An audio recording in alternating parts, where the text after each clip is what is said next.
Tina Reed. This photo essay is about how I practice self-directed learning, professionalism, and self-care. These are the foundations I'm building now to best serve patients as an advanced practice nurse.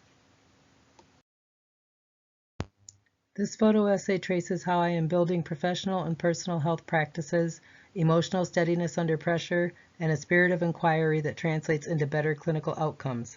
I will demonstrate flexibility that accounts for barriers to care and learning on purpose to enhance patient outcomes for diverse and vulnerable populations and a growth as I mature professionally. Dinesco finds that purposeful routines and reflective practice are foundational for growth toward advanced roles. I will show images that resonated with me in relation to the readings and specifics for the grading rubric. This slide shows my educational timeline. These milestones keep me focused on why I started nursing and how I am still growing. My inspiration and support have always been my family. They are my foundation and the continued reason I show up well for patients. I am pursuing graduate education to enhance my diagnostic skills, safe prescribing, and medication management. My goal is to lead evidence-based changes in primary trauma-informed healthcare that respects the lives of and closes gaps in healthcare for underserved populations. My care for others improves when I consistently care for myself. When I sleep well, move my body, and prepare simple meals, I show up clearer, more patient, and better equipped to think clinically. I utilize meal prep, a pill organizer, and step goals to stay on track. During heavy clinical rotations, I schedule recovery time to avoid burnout and reduce decision fatigue. Dinesco explains that foundational routines like these build clinical judgment, resilience, and ethical clarity. Essentials for advanced nursing roles where the stakes are higher and patients need us at our best. My emotional intelligence results are my baseline for growth. Mailer and colleagues show that emotional competencies can be strengthened through workplace training, and DeGroo's meta-analysis links higher emotional intelligence to better performance and lower stress across the roles.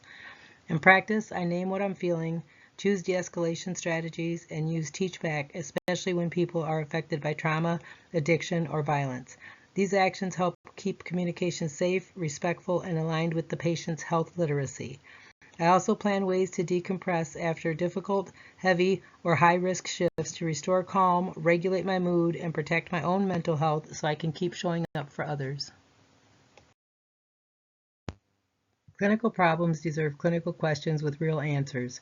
A spirit of inquiry means turning uncertainty into focused questions, searching for the best available evidence, and testing changes that could work in real life. Johns Hopkins Center for Nursing Inquiry converts vague problems into clear questions that define the population, intervention, comparison, outcome, and time frame. These help me create safe, realistic next steps. These images capture how inquiry begins with curiosity, structure, and the intent to act.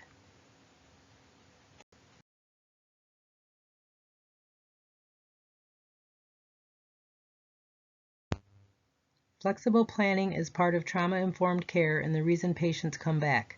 In 2024, Turniak and Dinesco found that flexibility isn't soft, it's clinical. It's how we make care safer and more usable for vulnerable and diverse populations. For me, it's adapting plans so patients can use them. Real life is complicated and safety looks different for everyone. Sometimes it's just listening without judgment. Real care starts with real questions and real answers about language, mental health, addiction, housing, food, rides, and safety at home with plans of care tailored around these barriers.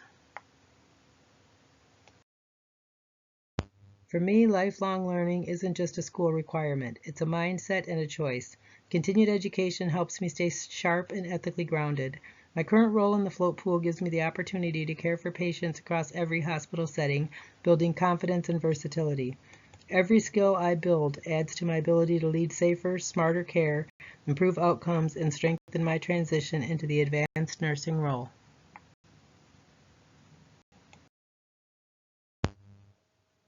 In my current float pool role, I've gained a broad range of skills by rotating through the ICU, emergency department, medical surgical floors, and the Center for Mental Health.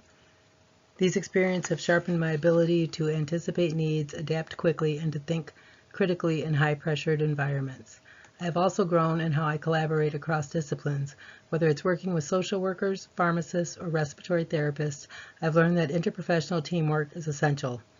I am shaping my professional identity, but this kind of growth doesn't happen overnight. It happens with experience, continued education, reflection, and a steady commitment to becoming the kind of nurse I'd want for my own family. This photo essay shows where I've been, what I'm building, and where I'm going.